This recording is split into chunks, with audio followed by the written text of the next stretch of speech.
teman-teman, kembali lagi bersama kami di podcast Stella. Seperti biasa, kami akan menemani teman-teman semua bermalam minggu. Ya, daripada teman-teman keluar jalan-jalan, kan sekarang masih PPKM.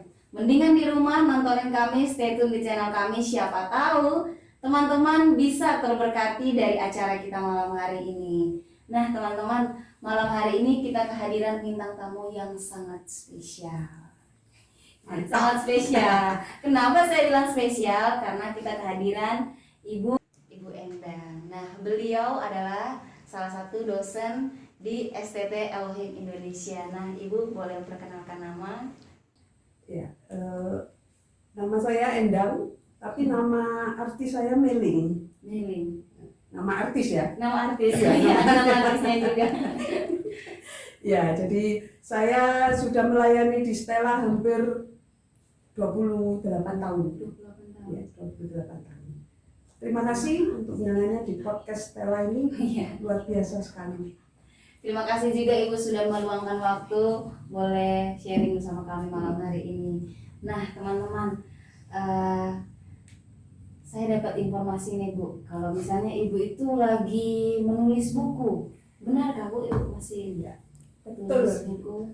Betul. Nah, Ibu mau dong Bu kiat-kiatnya Bu, untuk bagaimana sih Bu cara kita menulis buku. Siapa tahu teman-teman yang di rumah juga, teman-teman di Stella juga tergerak untuk menulis seperti itu Bu. Iya. Boleh kasih kiat-kiatnya ke kami? Kiat-kiatnya ya harus bisa menulis. Iya, benar. Pasti ya. Harus Harus bisa menulis, harus punya ide-ide yang kreatif, lalu harus punya komitmen kuat untuk terus melanjutkan menulis. Iya. Gitu. Kadang-kadang kan kalau menulis tiba-tiba di tengah-tengah itu nggak ada ide apa-apa atau udah stop gitu ya, mau nerusin kan susah gitu. Iya. Udahlah. Nah akhirnya udah nggak bisa dilanjutin kalau seperti itu. Iya. Jadi pertama harusnya menulis dulu ya Bu. Betul. Kalau nggak bisa menulis ya gimana? Semua orang bisa menulis, tapi Iya. untuk menjadikan satu buku kan perlu Iya. ya banyak belajar, banyak baca ya kan. Referensinya harus banyak. Ya betul. Teman-teman yang mau di rumah juga, teman-teman di Stella kalau mau menulis harus juga banyak belajar ya Bu ya. Betul. Banyak belajar juga, harus punya ide-ide yang kreatif. Nah, setelah Ibu menulis ini, yang saya dengar sih ya Bu ya, katanya judul buku Ibu itu Aku Menggugat Tuhan. Iya betul. Kenapa, Betul Bu? sekali. Betul ya. Kenapa Bu Aku Menggugat Tuhan Ibu? Ya ceritanya panjang ya. Tapi sebetulnya aku menggugat Tuhan itu cerita atau fakta yang terjadi. Yang terjadi di dalam ya kehidupan ibu dan keluarga ya. Sehingga ibu pilih judul Aku Menggugat Tuhan. Tapi jangan salah mengerti ya. Menggugat di sini bukan menggugat Tuhan seperti memberontak atau apa, bukan. Jadi menggugat di sini saya mengartikan, mungkin bisa lihat di kamus juga ada ya. Iya. Jadi mengadukan perkara. Jadi kalau diperpanjang itu ya aku mengadukan perkaraku kepada Tuhan. Tapi singkat aku menggugat Tuhan. Orang pasti mikir menggugat Tuhan ya. Tuhan kok digugat? Iya betul Bu. Kalau kayak gitu saya juga pengen buat Tuhan nih Bu, pengen punya pacar yang agak Nah. glowing. Siapa tahu dikasih kan Bu. Kan mengadukan perkara ya. Iya betul sekali Bu. Nah, kalau misalnya kita, saya pengen tahu nih Bu, kan katanya Ibu ngangkat buku ini tuh dari kisah nyata Ibu. Nah, apa sih Bu kisah itu? Bolehlah kita dikasih tahu sedikit seperti itu Bu. Jadi alasan Ibu. Ya. Jadi sebenarnya buku ini saya masih sedang menulis, mungkin masih dapat 12 halaman lah. Ya, dan itu masih harus diteruskan. Jadi isinya memang tentang keluarga saya. Ya. Kalau cerita itu panjang banget.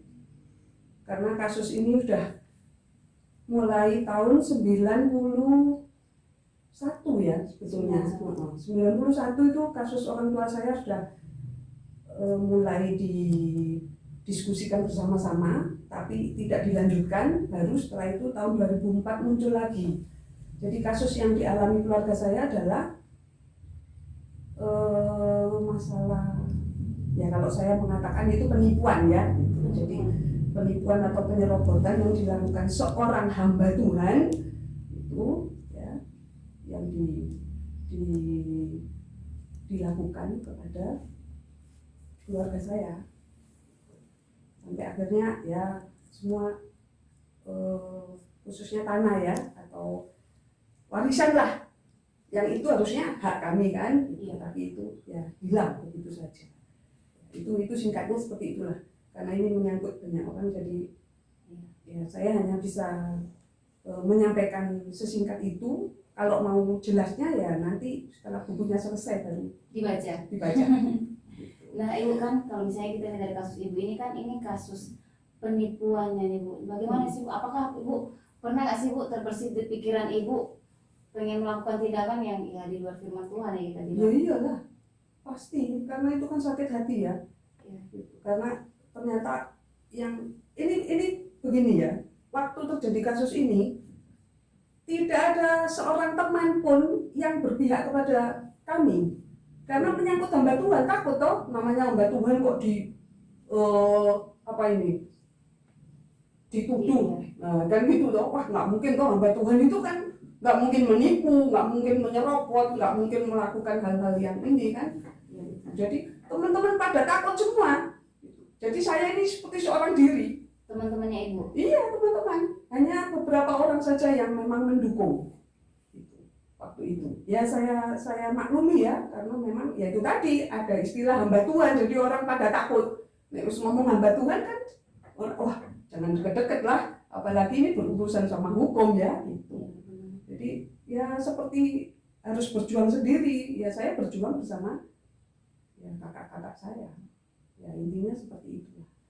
Kalau pertanyaannya mau ada nggak sesuatu? Ya ada. Saya sudah hampir 10 tahun nggak melayani. 10 tahun? Lama ya Bu? Lama. 10 tahun saya tidak mau melakukan kegiatan yang berkaitan dengan rohani. Di gereja? Iya, di gereja enggak. Ke gereja ya kadang-kadang. Kenapa sampai Ibu nggak mau melayani Karena kehilangan figur? Kecewa aja karena merasa dikhianati ya. Jadi orang itu sebagai figur yang menyelamatkan keluarga saya, yang mengenalkan kami kepada juru selamat, itu kok melakukan hal yang menyakitkan ya. Oh berarti orang ini justru yang pertama kali menggunakan juru selamat pada Bukan pertama kali, ini orang yang keberapa, tapi masih ada kaitannya lah. Karena ini orang sangat berjasa. Dulu kan saya orang Konghucu. Oh iya. Jadi ketika saya mengenal hamba Tuhan ini, ya kami sekeluarga diselamatkan. Mengenal juru selamat itu dari orang ini. Jadi sangat kecewa banget karena kami menganggap orang ini seperti saudara lah. Kan tidak berpikir kalau dia akan menusuk dari belakang. Ya terkejut sekali memang. Jadi akhirnya Ibu memutuskan ya tidak usah Iya, pelayanan. ngapain sih? Saya begitu mikir, ngapain? Sering diundang kadang-kadang di gereja Haitani ya, undang juga untuk melayani. Saya tolak aja, sudah enggak. Disuruh khotbah ya, enggak lah. Karena saya punya pemikiran, ngapain saya melakukan hal-hal itu? Selama saya masih ya ini ya, ada rasa kecewa banget gitu. Bukan berarti saya tidak mau mengampuni ya, atau nggak mau melupakan. Ya faktanya kan kita tidak bisa melupakan. Iya kan. Kalau saya lewat di depan rumah saya pun saya masih ingat, itu sakit hati banget kan. Apalagi ketemu orangnya misalnya kan gitu. Tetangga berarti Bang. Seperti itu ya. Mungkin dekat seperti itu, jadi Iya dekat lah. Dekat banget. kecewa. Makanya saya membuka Tuhan. Saya mengadukan perkara saya kepada Tuhan. Tidak ada lagi sudah kepada siapa. Sampai akhirnya perkara itu kan sampai disidangkan kan. Jadi sidang pertama menang, sidang kedua menang, tapi sampai di Jakarta yang ketiga ya kita kalah. Masih sampai sekarang Bu? Ya sudah selesai. Nah Bu, apa sih Bu pegangan firman Tuhan yang menguatkan Ibu sampai sekarang? Ya banyak ya, banyak. Salah Banyak teman-teman yang memberi semangat, kayak menguatkan, ya banyak. Malah orang-orang yang di luar Kristen juga mengingatkan saya. Tetangga-tetangga saya itu malah memberi kekuatan loh sama saya. Dia bilang, udah Bu, nggak usah dipikir itu, toh sekarang Ibu sudah diberkati luar biasa, anak-anaknya orang tua dari Ibu udah diberkati gitu. Itu kan juga menghibur kan itu. Tapi saya selalu diingatkan, ada tuh firman Tuhan itu kalau nggak salah di Amsal ya, itu Tuhan mengajarkan kepadaku hikmat. Amsal 4 kalau nggak salah, Amsal 4 ayat 11 dan 12 kalau nggak salah itu ya. Kalau nggak salah pasti benar. Iya, kalau nggak salah pasti benar. Ya, jadi Tuhan mengajarkan kepadaku hikmat. Lalu kalau aku berjalan tidak akan menemui hambatan, gitulah intinya. Kalau aku lari aku tidak akan tersandung kayak gitu. Jadi Ibu percaya sih. Kuat sekali ya Ibu ya, kalau sampai sekarang Loh, bisa bertahan itu. Ya harus kuat, kalau enggak gimana? Karena yang kakak-kakak saya kan jauh, saudara saya semua di Jakarta, satu aja yang ada di Surabaya. Dan saya yang paling dekat dengan ya ini orang apa itu ya tanah yang dikasuskan itu kan deket sama saya, aslinya di Purwodadi kan, saya juga di situ tinggalnya. Jadi sedikit cerita seperti itulah. Mungkin teman-teman yang di rumah juga pernah mengalami kasus yang sama, boleh sharing sama-sama dengan kita. Silakan komentar yang di Facebook, yang di Instagram, juga di YouTube. Silakan memberikan komentar. Ya, sebetulnya gini ya, saya menuliskan itu dengan judul aku membuka Tuhan itu bukan supaya dikasihani, bukan, tidak ada tujuan seperti itu, tapi saya ingin memberikan satu nilai bahwa ini loh pembelajaran gitu. Ketika kita menjadi seorang hamba Tuhan, jadi hamba Tuhan yang betul-betul bisa menjadi teladan. Karena ketika kita sudah diberi kepercayaan dan kepercayaan itu dikhianati, itu susah banget untuk mengembalikan itu. Yang paling sulit kan itu, membangun kembali kepercayaan. Kalau sudah hilang kepercayaan, kita mau ngapa-ngapain juga jadinya sulit ya Bu ya. Dampaknya buat Ibu sendiri ya Bu, dampak positif dulu. Dampak positif ya lebih dekat dengan Tuhan ya, karena kami selalu berdoa nangis ya, dekat sama Tuhan. Dampak negatifnya ya itu tadi, membuat rohani saya nggak bertumbuh, karena ya itu tadi, kasus kayak itu mengingatkan terus, akhirnya karena saya ingat maka terus ada pembunuhan kan, pembunuhan pertumbuhan rohani. Ada dampak positifnya, setidaknya kita bisa lebih dekat dengan Tuhan, tapi ya ini satu seperti sisi itu juga. tadi, kegiatannya udah nggak lagi, udah kayak orang nggak tertarik lah gitu, nggak tertarik. Saya bilang ke teman-teman saya di Stella, nggak tertarik juga saya, sampai segitu. Nah sekarang tantangannya buat Ibu, dengan Ibu ngajar di Stella seperti itu. Dan di sini yang membentuk anak-anak untuk jadi hamba Tuhan. Nah itu bagaimana Bu? Ya itu tadi saya bilang, kalau jadi hamba Tuhan, jadi hamba Tuhan yang betul-betul memang bisa menjadi teladan. Memang ya, orang sering mengatakan jangan lihat hamba Tuhannya, lihat Tuhan. Tuhan nggak bisa dilihat. Yang kita lihat siapa? Orangnya, ya kan? Nah kalau orangnya aja nggak bisa jadi contoh dan teladan, bagaimana? Sulit. Apakah harus sempurna? Tidak dituntut sempurna, tapi paling tidak bisa menjadi ya itu tadi, teladan dalam Tuhan.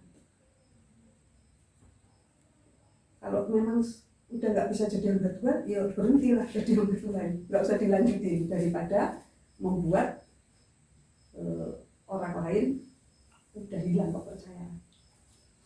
Bahkan saya sempat, terus aku nggak jadi Kristen, nggak apa-apa. Saya mau, juga ya, iya, saya kembali aja lah ke kepercayaan saya yang lama.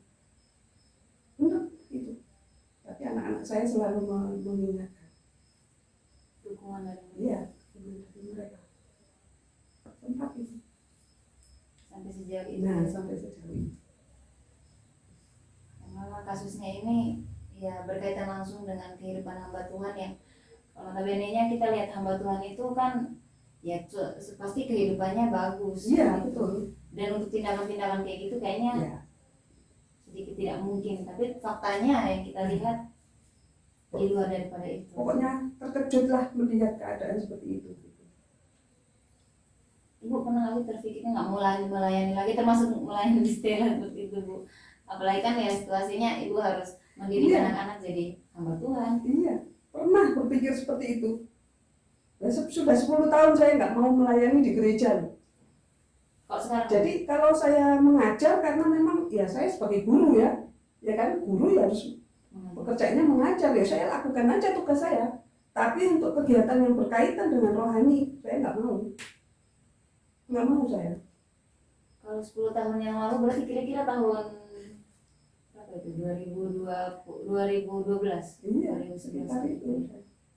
Itu ibu sudah di Stella. Sudah lah, itu kan tahun 90. Pernah terbersih seperti itu. Iya. Mungkin ada kakak-kakak alumni. Tahun 90 saya di Lepki, 96 di Stella sampai hari ini. Ternyata memang berat ya teman-teman. Kalau bapak ibu yang di rumah, mungkin kalau misalnya dengar cerita kayak begini, memang ya pasti kita nyesal melayani Tuhan, kok Tuhan malah Ya. seakan-akan tidak melihat kita ya Bu ya. Padahal sudah memberi diri sejauh berapa puluh Ya. tahun melayani Tuhan. Waktu saya sudah bilang ke kakak saya kan, saya mau bikin buku. Bukunya isinya ya tentang fakta yang kasus yang terjadi. Iya. Kakak saya, oh ya silakan. Tapi saya juga berpikir, terus saya pertimbangkan, lama saya pertimbangkan itu. Karena ketika orang membaca, lalu seperti ini, podcast ini, kalau ada hamba Tuhan yang mendengar, ya pasti ada komentar. Iya. Pro dan kontra kan pasti ada. Gitu kan. Pasti akan ada yang menganggap, wah itu anak kecil seperti anak kecil. Ya karena mereka nggak pernah merasakan, ya kan. Iya. Orang mengatakan seperti itu kan nggak merasakan sakit hatinya gimana. Kemarin kami bincang-bincang ya tim podcast itu sama Pak Yudius itu kan Bapak juga pernah menyesal kenapa sih Tuhan membuat saya seperti ini, kan kita tahu sendiri bagaimana keadaannya Bapak. Nah bagaimana ya Pak Yudius dengan keadaan seperti itu tuh dia menyesal seperti itu, apalagi kan ibu yang seakan-akan kehilangan figur seperti itu ya Bu ya untuk melayani Tuhan.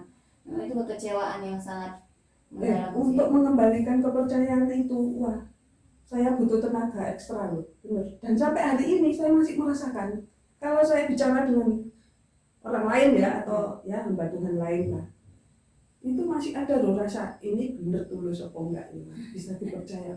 Begitu. Itu kan ya kita nggak boleh munafik ya, itu rasa manusia kita kan. Iya. Karena sudah pernah dibohongi, Iya. jadi ya Harus hati-hati. tentu sekarang jauh lebih Sampai hari ini loh kalau mau ada yang, ayo Bu rumahnya kita ibadah di rumah Ibu ya, jangan karena ini saya masih belum siap, takut saya. trauma. Takutnya ya itu tadi nanti dibaikin, wih lalu dibuang begitu saja atau Iya. ya seperti hal yang pernah saya alami, jadi masih ada rasa takut ya. Trauma nggak Bu? Iyalah. Trauma. Menghadapi kembali sebutannya kita kembali menerima orang yang walaupun bukan orang yang sama ya Bu ya, tetapi punya statusnya sama Allah Tuhan ya kita pikir-pikir. Bukan masalah harta yang hilang ya, tapi ini tadi loh kepercayaan. Ingin bangun kembali kepercayaan itu ya, rumit sekali Ya pasti.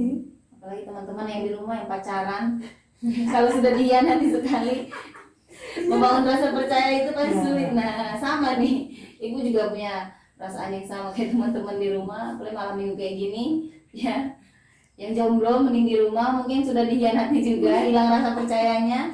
Memang sulit ya Bu untuk membangun kembali rasa percaya kita, kepercayaan itu. Makanya kalau misalnya kita sudah dikasih kepercayaan Ya. maka sebaiknya kita Sulit tapi harus berusaha ya. iya Sulit tapi harus berusaha untuk melatih diri ya mempercayai kembali kan gitu. Karena kalau nggak ada unsur percaya kan susah juga toh. iya Jadi mau tidak mau ya harus belajar memang dan menerima fakta bahwa ya saya juga pernah disakiti, saya pernah dikhianati, orang tua saya pernah ditipu-tipu, ya kan dan macam-macam. Nah Bu, apakah Ibu sudah mengampuni orang tersebut? Kalau mengampuni, ya saya sudah mengampuni. Tapi untuk melupakan belum bisa. melupakan itu kan fakta ya. Iya. Kan sudah ada di sini. Saya mengampuni. Dan kami sudah, ya sudah. Memang bukan milik kita, ya mau ambillah. Pasti Tuhan ganti. Iya, karena sampai hari ini ternyata Tuhan sudah ganti dengan luar biasa. Anak-anak diberkati, cucunya diberkati, juga berhasil, itu salah satu. Semua boleh diambil, tapi kita percaya bahwa Tuhan akan gantikan. Sama kayak kisahnya Ayub ya Bu ya. Ya, betul. Bagaimana Tuhan juga menguji. Tapi saya nggak mau disamakan Ayub. Ayub itu terlalu hebat orangnya gitu. Saya hanya ini nggak ada ujung kuku, nggak ada ya. Iya. Kan Ayub luar biasa sampai ditinggal Istri, Nah, anak, betul. semuanya. saya hanya, tapi itu kan sakitnya juga, sakitnya tuh di sini. Sakitnya tuh di sini. Gitu kan. Iya. Nah Bu, pesan nih buat pendengar di rumah juga kami lah sebagai calon-calon hamba Tuhan seperti itu. Bagaimana pesan? Ya, pesan saya tidak hanya sebagai calon hamba Tuhan ya, semua pesan saya, termasuk saya juga. Karena kepercayaan itu sangat penting, jadi jagalah kepercayaan yang Tuhan sudah beri. Ketika kepercayaan itu tergores sedikit, Anda sulit untuk mendapatkan kepercayaan. Katanya negara itu boleh kehilangan beras, boleh kehilangan tentara, tapi jangan sampai kehilangan kepercayaan. Nah, apalagi kita yang tugasnya itu membimbing rohani mereka ya. Itu tugas yang sangat berat kan. Apalagi Anda sebagai calon-calon hamba Tuhan. Kepercayaan itu sangat penting. Sangat penting. Sangat penting. Kita sebagai ya bukan calon-calon hamba Tuhan juga, buat teman-teman yang di rumah, kakak-kakak yang lagi nonton, ya pesan dari Ibu ya sangat-sangat luar biasa ya.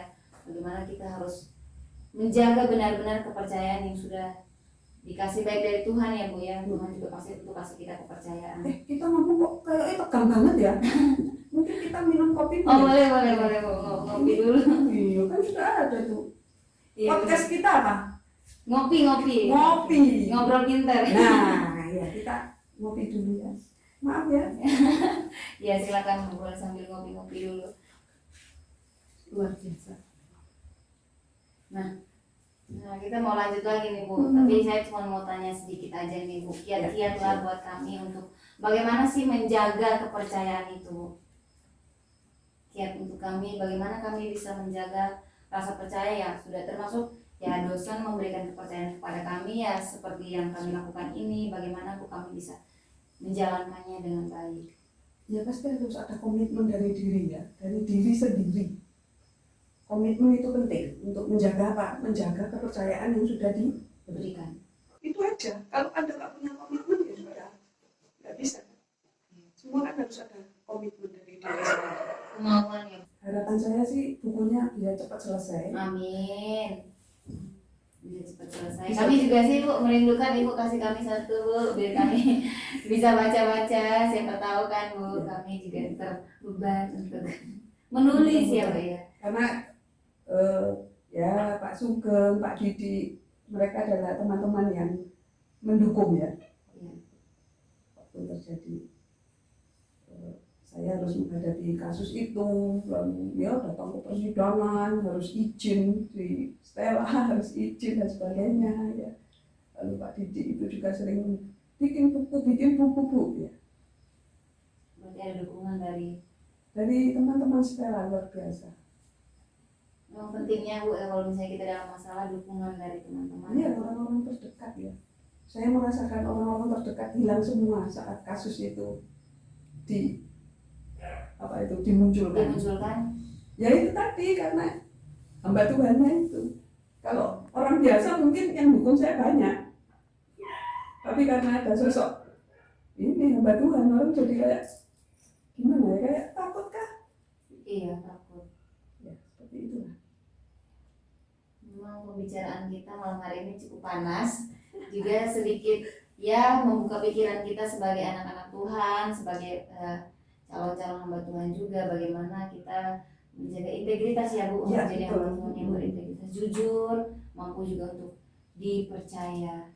Nah, terima kasih nih Bu untuk kehadiran Ibu sudah datang di podcast Stella yang sederhana ini ya. Nah, buat teman-teman yang di rumah, semoga teman-teman di rumah bisa terberkati dengan perbincangan yang singkat ini, tetapi saya yakin ini penuh makna ya. Jadi silakan bisa mengambil sisi positif dari kasusnya Ibu Endang. Aku menggugat Tuhan, aku juga menggugat Tuhan. Nah, semoga Tuhan kasih saya pasangannya, gitu kan, glowing.